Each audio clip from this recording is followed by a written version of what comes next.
Colonialistic capitalism still exists in various forms in the modern world. Here are some examples with supporting evidences.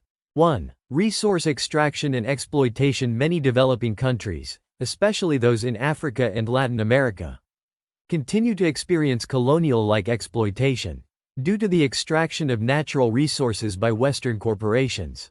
For example, mining companies in countries like the Democratic Republic of Congo (DRC) exploit the country's rich mineral resources, contributing to political instability and underdevelopment.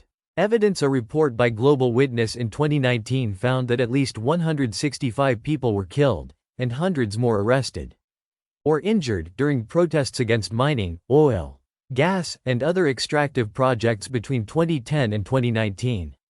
Many of these incidents occurred in developing countries in Africa, Latin America, and Asia. 2. Debt trap. Poor countries are often lured into taking on large debts from Western financial institutions, which then use the debt as a means of control and extraction of resources. This practice is known as debt trap diplomacy.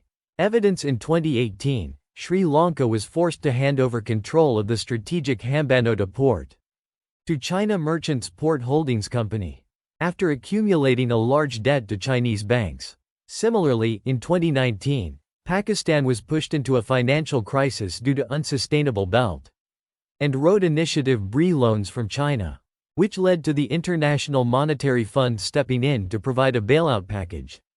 3. Unequal trade practices. Large corporations from developed countries often take advantage of weak intellectual property rights and labor laws in developing countries, leading to unfair trade practices and exploitation of workers.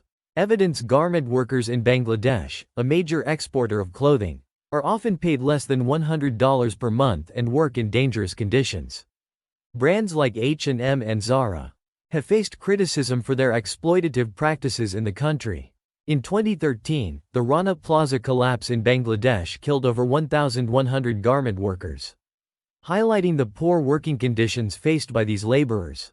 4. Neocolonialism in technology. The dominance of American tech companies like Google, Facebook, and Amazon has led to the concentration of power and wealth in the hands of a few, while also allowing for surveillance and data exploitation in developing countries. In 2019, it was reported that Facebook had reached deals with tech companies to provide internet access to millions of people in Africa and Asia through its Free Basics program.